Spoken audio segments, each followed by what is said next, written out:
Salut, alors aujourd'hui je vais faire une petite vidéo sur un truc un petit peu particulier qu'on voit pas beaucoup sur YouTube, parce que les trucs ont été vus 250 000 fois, moi ça m'intéresse pas de les faire, en tout cas de vous les faire voir, parce que c'est aucun intérêt.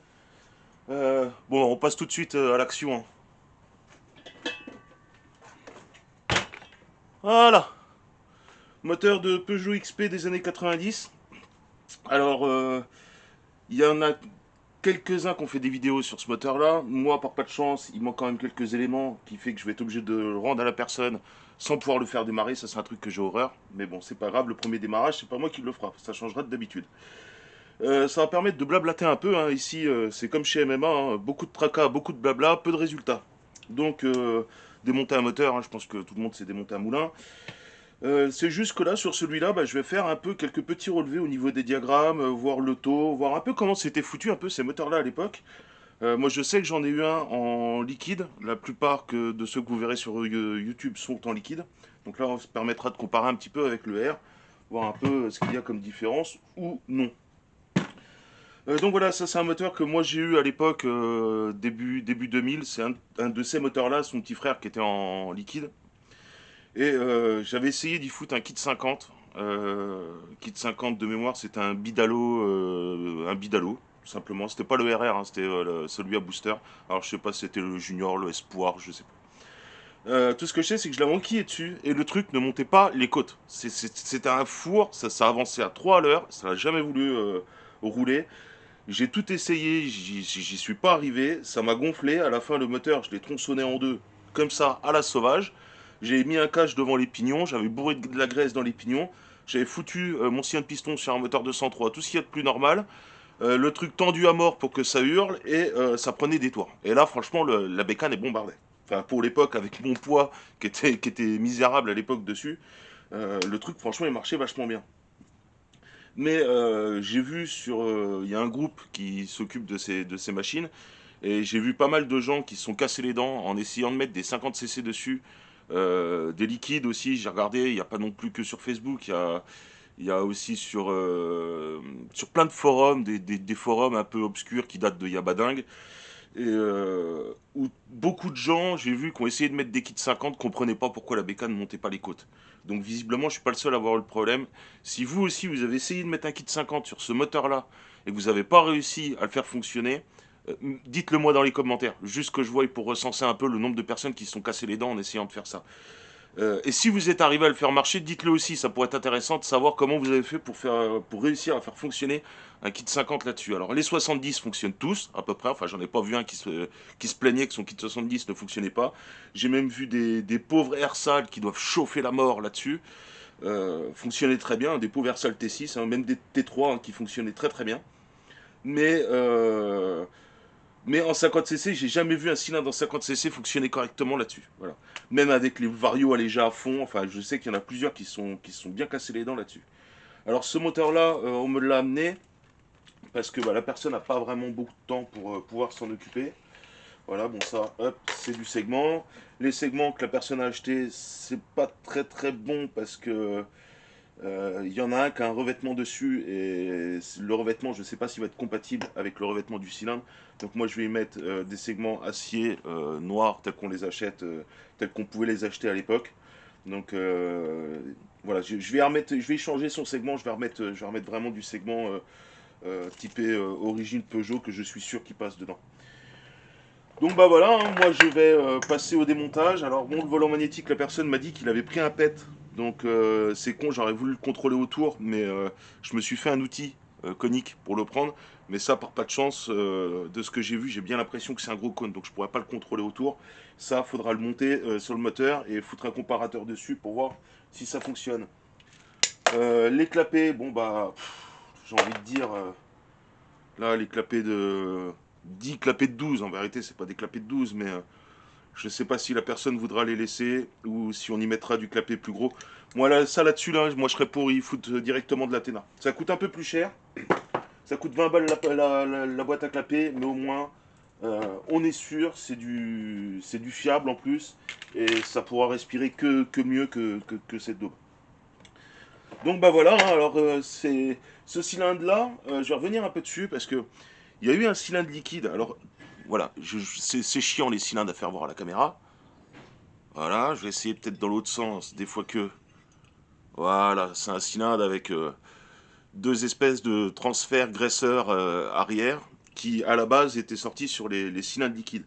Donc en fin de compte, ils ont pris le cylindre d'origine liquide Peugeot qui était utilisé dans les années de mémoire, je pense fin 80 ou courant 80 jusqu'en début 90. Et ils en ont fait une réplique R qui n'existe pas pour 103, hein, qui est uniquement pour cette machine. Donc techniquement on pourrait le monter sur un 103, mais juste les ailettes sont trop grosses et ça passerait pas. Ou en tout cas ça aurait beaucoup de mal à passer. J'ai regardé, en tout cas la culasse sur un 103 elle passe pas, il faudrait la tailler à mort et à mon avis le cylindre non plus.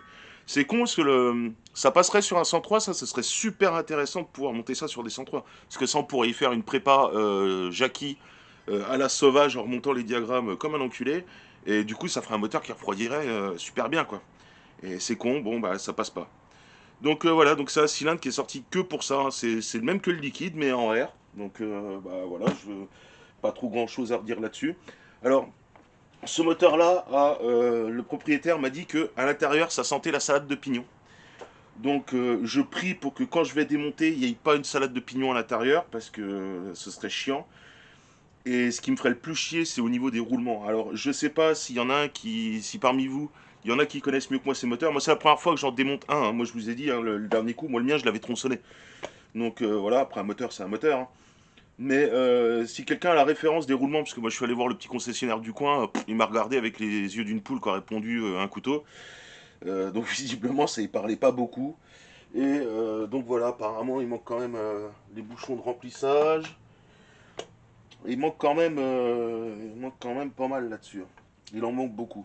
Bon bah je vais démonter, je vais voir ce que ça donne, et puis je vais prier pour que les roulements côté transmission soient pas complètement morts, parce que s'ils sont complètement morts, déjà il faut que je retrouve la référence, et en plus de ça, il faut que j'achète une mallette d'arrache pour pouvoir les sortir avec un arrache inertiel. Mallette que je n'ai pas pour cause, bah tout simplement j'en fais pas de ces machins-là. Donc d'habitude je fais de la mobilette. Bon, s'il faut que j'achète une mallette, j'achèterai une mallette. Ça fait chier parce que je vais l'acheter pour m'en servir qu'une fois, parce que bon, après, peut-être si un jour je suis amené à faire un peu plus de cacahuètes ou des trucs comme ça, bon bah ça me resservira, mais bon. Donc voilà, bon bah, hein, euh, je passe à l'action, je démonte tout ce que je peux démonter, je chauffe et puis on voit ce qu'il en est, ce que j'arrive à démonter, et voir à peu près s'il y a une salade de pignon ou pas dedans. Allez, c'est parti. Bon, alors j'avance un petit peu dans mon coin. Pour le sortir, bah, évidemment, j'ai chauffé comme un débile parce qu'il faut quand même bien y aller pour pouvoir déboîter tout ça. Mais bon, ça c'est commun à peu près tous les moteurs. Donc, j'ai une petite surprise, j'ai ça qui m'est venu dans les mains. Évidemment, là, je vais pas pouvoir le sortir.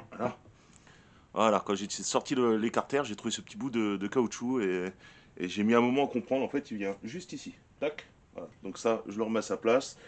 Il sera remis en lieu et place d'origine. Alors, quand on ne connaît pas un moteur, parce que moi c'est la première fois que j'en démonte, mais ça je crois que je l'ai déjà dit, on télécharge la revue technique. Alors moi je préfère l'imprimer sur du papier, tout simplement parce que j'ai une imprimante EcoTank. Donc pour ceux qui ont besoin de s'imprimer des revues techniques, je vous le conseille. Ces imprimantes ça vaut quoi, 300 balles, mais moi ça fait 2 ans que je l'ai, j'ai jamais rechargé l'encre dedans. C'est tout simplement des bidons d'encre. Et la machine, on n'est jamais emmerdé, ça tartine. Faut juste raligner les têtes de temps en temps et penser à nettoyer les têtes de temps en temps. Et sinon, vous pouvez imprimer mais des kilos et des kilos et des kilos de papier, ça coûte que dalle en encre. Donc du coup, ça me permet d'imprimer ce genre de choses et éviter d'avoir un smartphone à côté. Auquel cas, quand on fout du brin sur l'établi, évidemment, arrivé à un certain stade, le téléphone il finit par tomber, on le casse, ça coûte 500 balles à chaque fois, bref. Donc moi, je préfère investir dans le papier, c'est du solide, hein, c'est toujours pratique. Alors dans une revue technique, on y trouve tout. Si vous en avez besoin, c'est simple, je suis allé la trouver dans les fichiers du groupe Peugeot XP. Voilà, qui est un groupe francophone, hein. Donc il y a tout un tas de revues d'ateliers. Moi j'ai pris la première, hein, vu que moi c'est une machine assez ancienne. Donc on y apprend plein de petites choses, sauf une chose que j'avais besoin. C'est dommage. Mais bon, au moins ça je l'ai, c'est pas perdu. Quand on connaît pas un moteur, c'est toujours bien d'aller regarder ces trucs-là. Quand on a des questions à se poser, on check ça et très souvent on y trouve la réponse. Très souvent, sauf une, une réponse qui me manque. Alors, en fin de compte, moi, c'est les roulements là, à aiguille qu'il y a au niveau de la transmission. Ils disent comment les emmancher dans le carter. Par contre, sur la revue que j'ai, ils ne disent pas comment les sortir. Et ça, en usine, vu que de l'autre côté, il y a des petits bouchons en acier, À mon avis, ils sont enquillés à la presse en usine et les bouchons, ils referment par-dessus. Et là, trouver la référence, bon après en les mesurant, les roulements et tout, sur un, deux, trois roulements, je finirai par les retrouver. Mais ça m'ennuie un peu. Alors, j'ai contacté des personnes plus compétentes que moi dans le domaine de ces moteurs-là, qui sont entre guillemets spécialisés là-dedans, en tout cas qui connaissent clairement mieux que moi. Et de ce que j'ai retenu en gros et de ce que j'ai vu sur le groupe, la plupart des gens qui ouvrent, ils changent les roulements, joint speed vilebrequin, et ça, ils laissent tout comme ça. Les spies, tout ça, ils laissent tout. La personne que j'ai contactée m'a dit aussi, au niveau des spies de boîte, et je pense qu'il a raison, et je vais faire comme il m'a dit, lui, il les a pas changés, et il m'a dit que ça posait pas de souci. Effectivement, j'ai vu personne les changer sur ce groupe-là. Ça fait quand même 2 ans que je suis sur le groupe, peut-être 3 même, et j'ai jamais vu personne les changer. Donc, je pense que ça va repartir comme ça, et tout simplement, ça ne fut pas pourquoi, parce que la personne m'a dit l'huile qui était à l'époque, c'était de l'huile de pont de camion, donc qui était très très épaisse, qu'on trouve plus aujourd'hui. Donc maintenant, il faut compenser par une autre huile, une autre huile de boîte qui est un peu épaisse. Et en fait, ça fuit pas pourquoi, parce que le niveau, si on regarde le niveau d'huile, il n'y a rien d'huile dans le carter. Mais vraiment, mais rien, rien, rien. Et donc ça vient juste bardauger comme ça et c'est tout quoi. Ensuite, j'ai remarqué aussi que sur les axes de l'entraînement du kick, il n'y a même pas de spi. Enfin, il y en a un, il y a un semblant de torique dessus, mais qui sert à rien ou pas grand chose. Et là, sur celui où se prend le kick, il n'y a rien. Il n'y a rien, il n'y a même pas de joint, il n'y a rien. Donc je pense que c'est quelque chose qui n'est pas vraiment fait pour fuir en fait contre lui. Il doit bardoger juste là au niveau des pignons. Et c'est tout en fait. Limite, s'il n'y aurait pas de joint, ça fuirait presque pas en fait. En plus, là, les joints, moi je les ai regardés vite fait, je les touche avec le doigt, ils sont pas secs du tout, hein, ils sont encore assez caoutchouteux et tout. Tellement ça a très très bien vieilli. Donc voilà. Par contre, les spies côté Villebrequin, bon bah eux ils sont cuits. Eux par contre ils sont raides comme du chien. Là bon là il n'y a pas à chier. En plus j'ai vu en démontant celui côté Vario il a dû commencer à chier parce que j'ai vu une grosse bardauge d'huile commencer à dégouliner côté prête à dégouliner côté extérieur. Donc à mon avis il était en train de chier. Alors le Villebrequin, le problème c'est que moi je voudrais le redresser autour vu que je suis un peu de redressement de Villebrequin. Et quand je remonte un moteur, j'aime bien contrôler la concentricité et remonter un vilebrequin propre dans ses carters, pour des raisons évidentes. Donc là, surtout un vilebrequin comme ça, qui est quand même assez vieux et qui a quand même pris pas mal d'années dans la gueule, j'aurais bien aimé au moins le contrôler. Le problème, c'est que voilà, on voit pas très bien la caméra, mais le bout, il a quand même pas mal mangé. Donc, le problème, c'est que moi, en entrepointe autour, je peux pas aller le prendre, tout simplement parce que c'était trop ampé. Alors, je pense que si je fabrique un petit outil un peu comme ça là, voilà, dans ce style-là, là, autour, mais avec une forme bien particulière qui vient pile dans le fond, pile en arrondi, en forme de demi-sphère comme il y a dans le fond, je pense que ça pourrait le faire. Alors je, faudrait que je mette un peu ça au propre et que je regarde, que je regarde ce que ça donne, voir si ça tourne pas complètement comme une patate. Et si ça tourne pas complètement comme une patate, peut-être tenter d'essayer de le redresser. Bon, ça, c'est un fait. De toute façon, je vais voir avec la personne si elle veut pas changer son vilebrequin parce que là, franchement, il a quand même pris un peu dans la tronche. Après, en discutant avec des personnes plus compétentes, une personne m'a dit faut faire gaffe, il y a 2 types de vilebrequin dessus parce qu'il y a eu 2 moteurs avec 2 puissances différentes. Donc bon, bah, si j'essaye d'en retrouver un autre, ou si on essaye d'en retrouver un autre, faudrait essayer de retrouver exactement le même. Est-ce que ça va être possible? Est-ce que ça va pas être possible? Ça, j'en sais rien. Autre truc.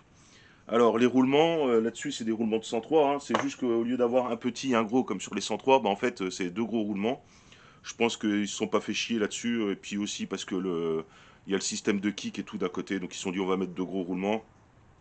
Et les spies, du coup, c'est 2 spies côté Vario. Il n'y a pas un spie qui est plus petit que l'autre. Donc, un truc qui m'a ennuyé, c'est que là, c'est pareil, à la caméra, vous ne pourrez pas le voir. Enfin, ça va être très difficile de le voir, donc vous êtes obligé de me croire sur parole. Là, la portée ici du roulement au niveau du vilebrequin, elle est un petit peu rongée et ça commence à se sentir au doigt. Alors, il y a un roulement, voilà. Là, clairement. Alors, étonnamment, ça n'a pas beaucoup de jeu, mais ça suffit à commencer à tourner. Ça, c'est d'origine. Selon moi, vu l'état du moteur, ça n'a jamais été démonté. Donc voilà, donc là, celui-là, à mon avis, le problème, c'est que le vilebrequin, il doit avoir une tolérance genre 1 ou 2 centièmes en dessous.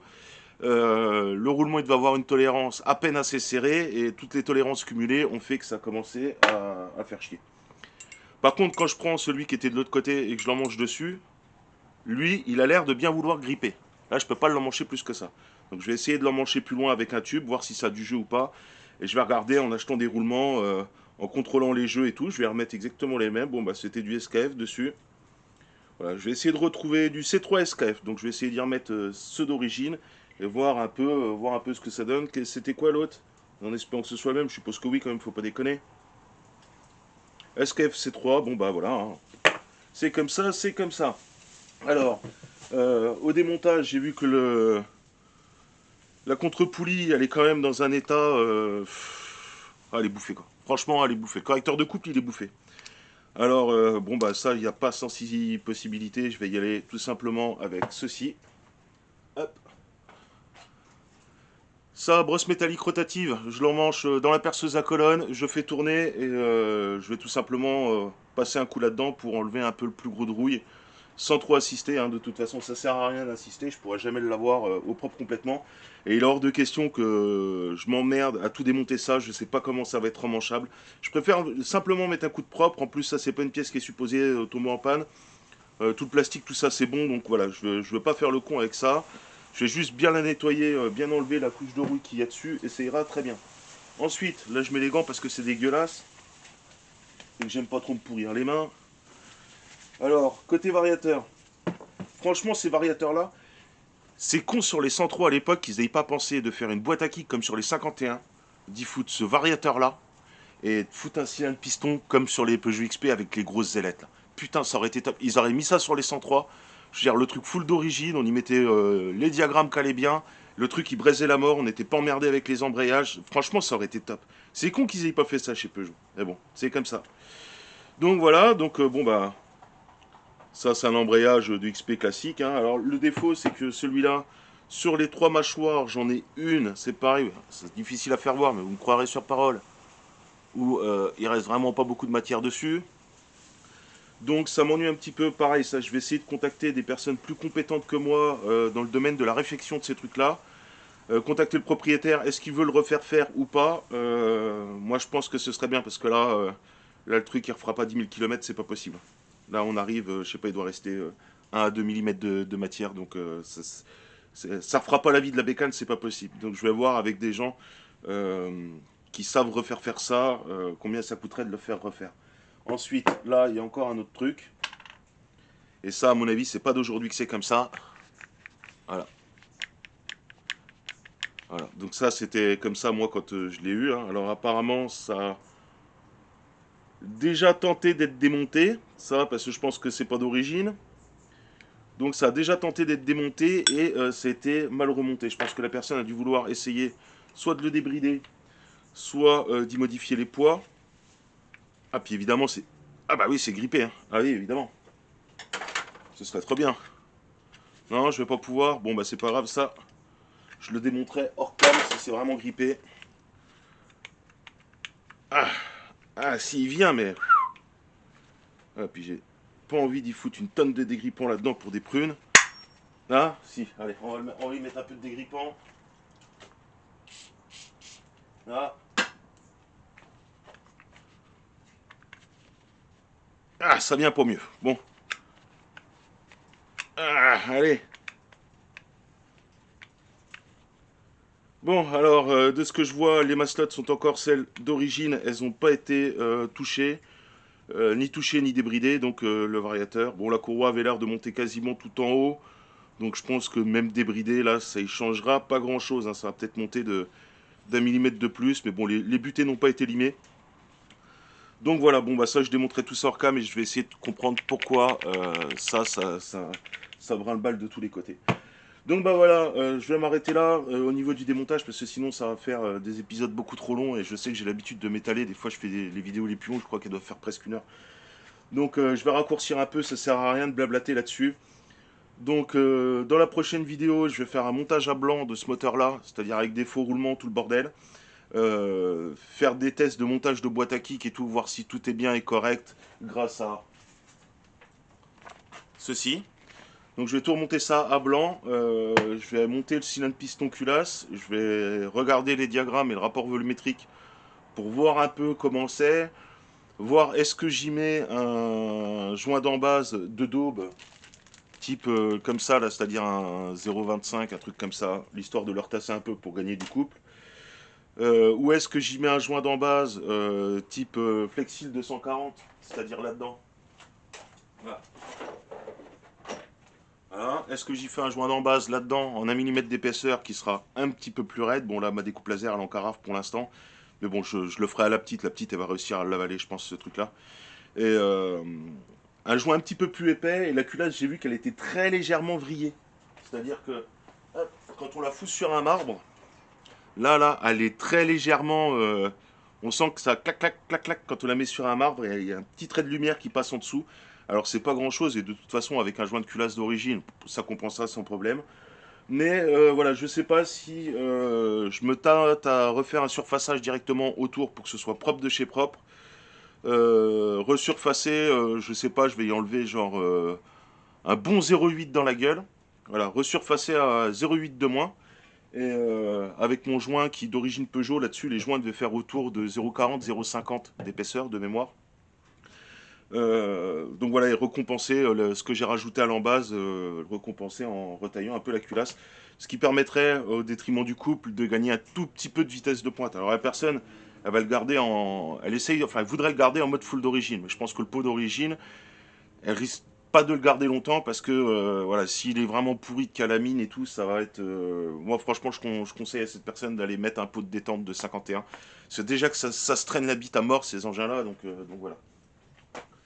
Donc bah c'est tout, hein, c'est fini pour aujourd'hui. Moi je regarde de mon côté ce que je peux faire, les assemblages, les machins, et puis bah la suite on le verra au prochain épisode pour éviter que ça dure trop longtemps et que ce soit chiant. Allez, salut.